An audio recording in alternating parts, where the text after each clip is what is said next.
Hello and welcome back to another video. I'm Charlie and today I'm pleased to announce I will be participating in the Mastergeko PowerPC /68K challenge.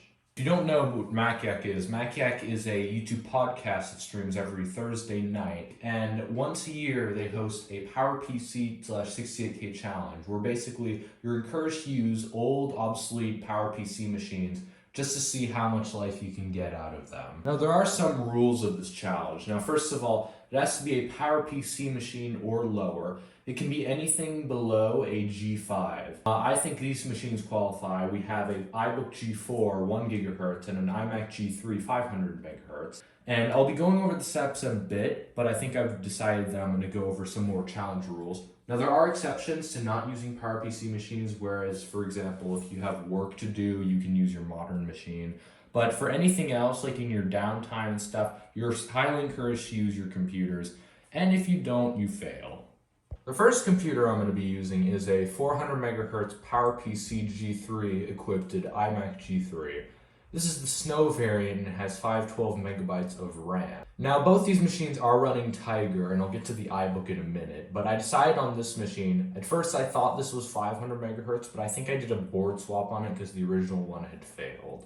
I'm going to primarily use this computer as a web browser, as it's somewhat underpowered, but it's good enough to get on the internet and play some mediocre Mac games made for the time. One thing I do want to mention is I have these set up on the folding table on the other side of the room, mainly because my main computer, which I'm not going to be touching this week until I have to do school, I'm not going to be using this computer at all. I just didn't want to rip it down.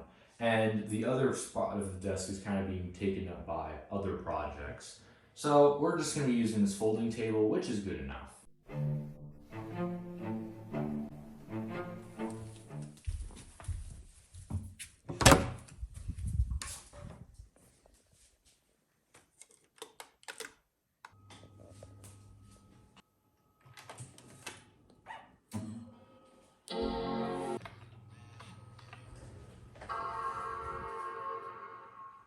Morning, everyone. It is about, like 11 o'clock now. I slept kind of late, but we're going to start off the challenge this morning. Normally when I wake up, I sort of watch a few YouTube videos and stuff, as I casually do, but I realize that neither of these are really capable of that, so we're at a decent start then, so yeah. I want to mention something quickly about the iMac, as it is running Tiger, but unlike the iBook, it's not fully updated, because what I've found is that if you fully update Tiger on one of these, it doesn't really run that well. So we're going to just ignore updates on this thing forever. So yeah, alright, let's see what we can do with these today. Now, believe it or not, but there's actually a working port of Minecraft for G4 systems. Now, this is Minecraft 1.2.5, and it's new enough that it's like fine for playing. And there are some open servers that are running on this, particularly from the Mastergeko people. I know Action Retro, he's opened up a Discord server precisely for this.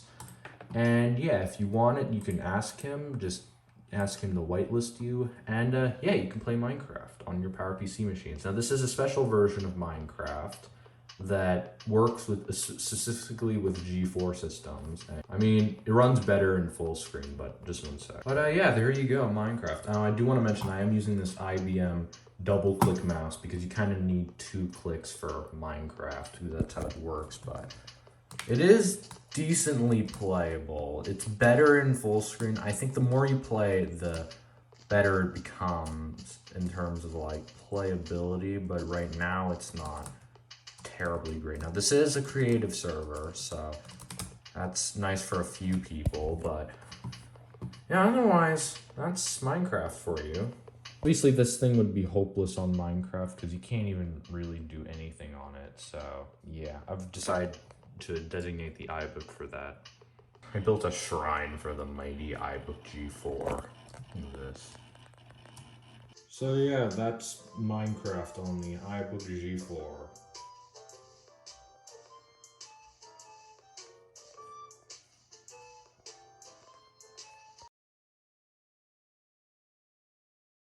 Now obviously Safari is too old and garbage for anything modern today. So of course we have to use an aftermarket web browser.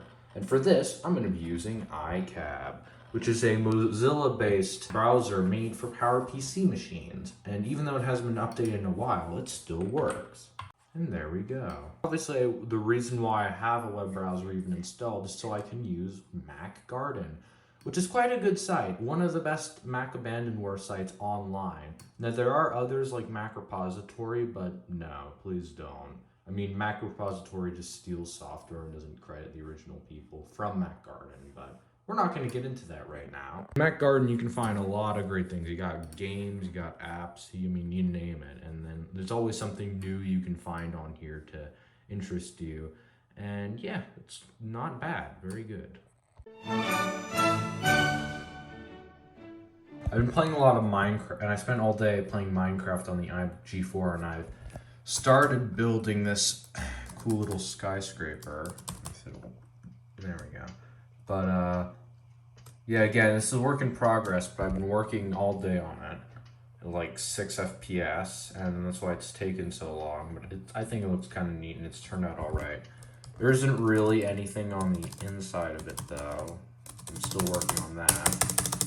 And this is on Action Retro's Minecraft server, so if you're a part of it, then feel free to come check it out. I mean, there's not much inside, so if we want to look inside, there isn't really anything to see. I'm still building, and it's gonna take some time. But as for the iMac, I've been spending the day trying to get Mac IRC working for Discord, and I've been partially successful. I mean, it works, it connects.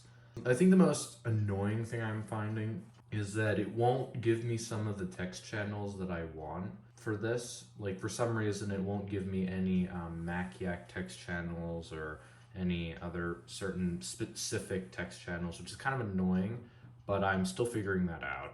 But otherwise, yeah, that's all I really did today.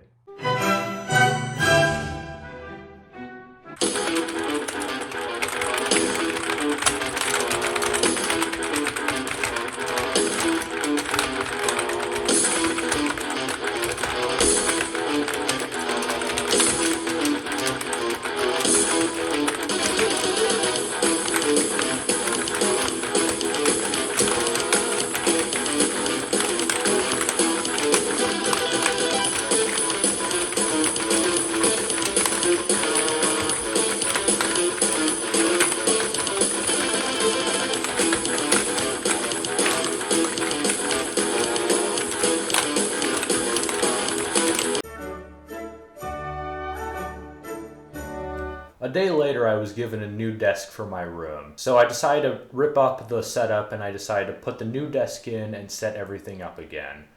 I think the new desk looks really nice compared to the folding table. What do you think? And it looks like that'll do it for this year's PowerPC challenge. Did I enjoy it? It was sort of the same as it is every year, where essentially it's quite difficult. You can't really do too much on these old machines, but they are fairly capable and you can get a bit done. And I certainly enjoyed it, but you can still, I mean, they're still pretty capable machines. I mean, surprisingly capable by today's standards. You can still easily web browse and you can still easily game, depending on what game titles you're willing to play. But otherwise, that'll do it for today's video. I really hope you all enjoyed, and I hope you all enjoyed my look at the PowerPC challenge. And yeah, that'll do it. Thank you for watching. Please do leave a like and subscribe. Comment down below what you want me to do next. And join my Discord server. Link is in the description below. And I'll see you all in the next video. Goodbye.